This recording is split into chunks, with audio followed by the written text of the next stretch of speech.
Hello, Heidi here. Just wanted to pop in and let you know that the doors to my signature program, Get Your Life Back, are reopening at the beginning of September. And if you want it in, you need to be quick. So click the link below to find out more. How you are in the world matters. Overwhelm is inevitable and optional. Time to listen up and make it optional for you. Hello and welcome to this week's episode of the Overwhelm is Optional podcast, the podcast that helps you if you're secretly struggling, pushing through overwhelm and exhaustion, but you don't want to give up on any of your dreams and goals. You just want to stop killing yourself in the process of trying to get there. So in this week's episode, I'm going to be talking about why I don't teach stress relief techniques. And this will surprise a lot of people because it might look like that's exactly what I do because my voice is soothing. The 1 minute mark tends to make you feel better. I'm a trained Zen yoga teacher, so I can do that. But this is why I deliberately don't. Number one, if you are who my work is for, you're very much like me, but where I was before I worked out how to not be stuck in frustrating overwhelm, making myself ill, basically killing myself because I refuse to give up on any of my dreams. So if you're like me, then if I give you stress relief techniques, that's just going to prolong the agony. Now that might sound counterintuitive, but bear with me. So if I go back to a story. So you may or may not have heard this before. I hope you're sitting comfortably. So I trained and ran for a half marathon, and I'm not built like a runner. I mean, I run and my partner laughs, and that's okay because I laugh too. So it's fine.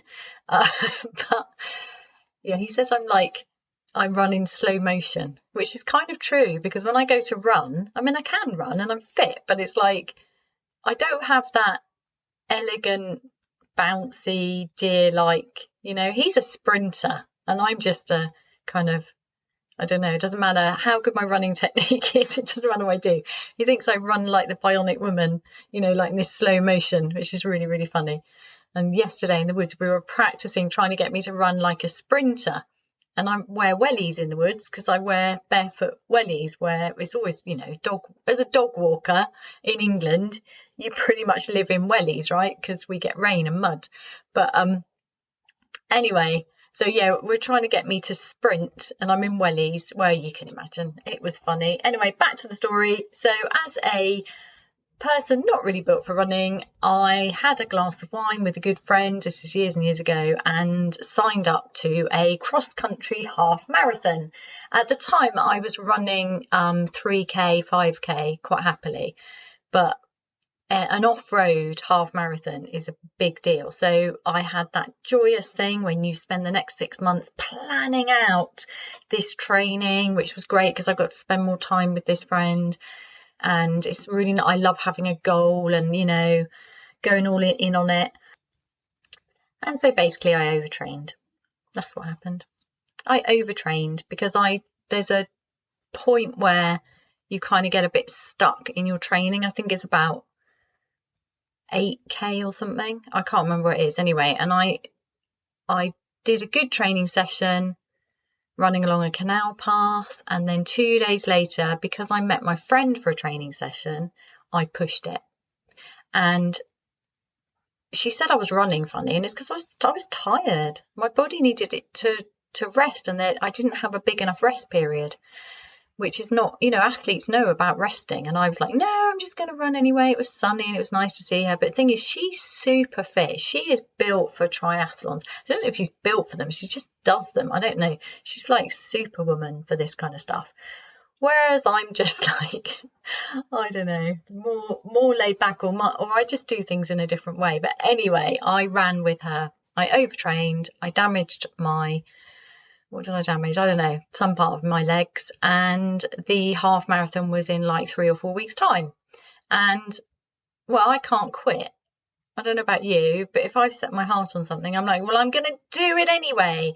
And at the time, I worked in an acupuncture clinic with, osteopaths and all sorts of lovely people. And a friend of mine was an osteopath, and she said, what did she say? She said, I don't want to patch you back up to send you into the race because you're into yourself, but I know that you're going to do that anyway. So she did kind of help me, but she was like, you shouldn't be running. And I think I also went, I might even have gone to the doctor, which is a rare event for me, and they were just like, not patching you up. Oh no, that was a windsurfing incident. So in my 20s, I used to windsurf a lot, and what happened? I don't know. I was going inshore and I didn't realise I was going inshore really fast. I was having so much fun. I was so excited, and I didn't realise the tide had gone right out, and I was suddenly in the shallows, and I went forward off the front of my board, and I tipped my foot in a way that ripped the ligaments, and I thought I'd broken my foot because I woke up the next day and oh my goodness, and I thought I'd broken my foot. So we went to casualty, and they said, you haven't broken your foot, but you've torn ligaments, which take a long time to heal. So I'm not giving you any painkillers because I know what you'll do. You'll take the painkillers and you'll get straight back on that board. And the person was right. So I had to have no painkillers and just listen to the pain and rest. And fortunately, I rested enough to heal ligaments, because if you don't let things like ligaments heal, you can be in a lot of trouble. Anyway, so that's another occasion of like, no, we're not going to support you and enable you to go out there and do more. So these are two things, aren't they? Where if I could have just like patched myself up to get back into the fray. That's what I'm talking about with stress relief. So with the running, I did go and do it, and I did complete it in a terrible running style. And I remember walking with this weird style because I was in absolute agony, and this person just kind of walked around with me, and he said, you don't want to push it because you'll really severely injure yourself, because he was talking from experience, of course. And what did I do? I pushed it, and I did a lot of damage, and it took me years to sort that out. Years. Anyway, the point is, it would have been better for me to have rested and changed my approach, because it wasn't that it was going to be impossible for me to achieve the goals. It was just that I was going about it in a very forceful, bashy, I'm not stopping, I'm doing this, I love living to the full, because I just get very excited and passionate about things, and nothing was going to stop me. And that's pretty much what happened with my career, because I had lots of exciting opportunities and I just went for them all. And I couldn't find a way to do it because I got energy from doing the things, but exhaustion from the way I was doing them. So this is my problem. If you're like me, if I give you stress relief techniques, it will enable you to prolong your period of burnout, because it will stop you burning out as quickly, but it will also stop you having to face the habits and beliefs that are keeping you stuck in a life that doesn't work for you. It's the same as time management. So if you get more productive, but you're this kind of person who's going to push themselves this hard, all that happens is, if you can get more done, you do more. You don't go, oh, brilliant, I've done all of my stuff in 3 hours rather than 8 because I've been super focused, and now I'm going to have some fun and rest. No, you just go, what's next? What can I do next? Who can I help? What other dream? Oh, maybe I can do that as well. Is this ringing a bell? It's what I'm like. I have to just completely calm myself down and go, okay, what's most important here? What's most important here? What's most important here? What's most important here? And for me, when I set up this business right now that produces this podcast for you, I set it up as the vehicle which would enable me to have no choice but to listen to my body and stop making myself sick to achieve my dreams. I deliberately set it up that way, so that as a person of integrity, I have to keep coming back to myself, because I am walking the walk. Everything I say, everything I share with you, I do.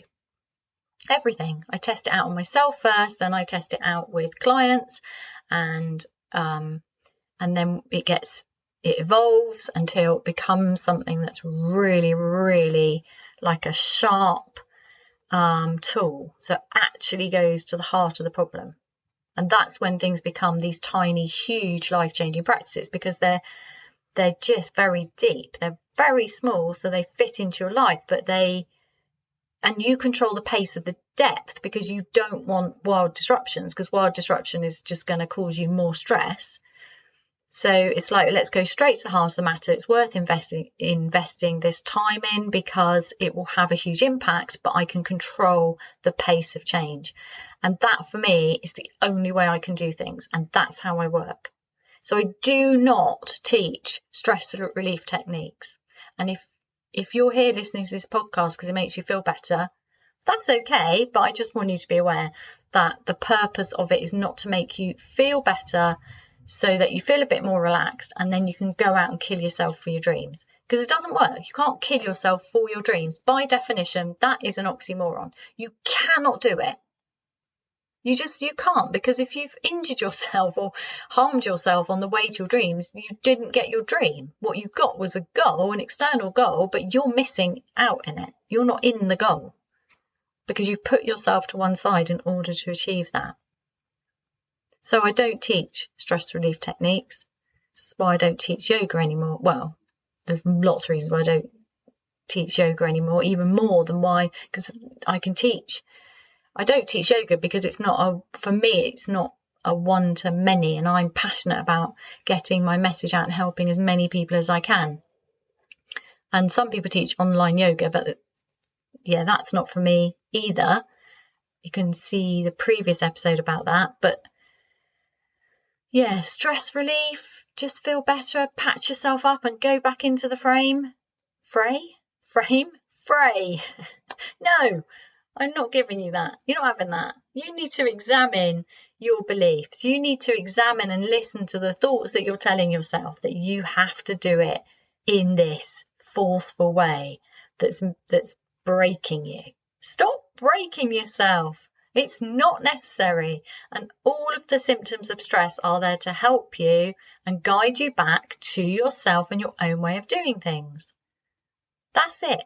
So getting rid of the stress gets rid of your guidance system.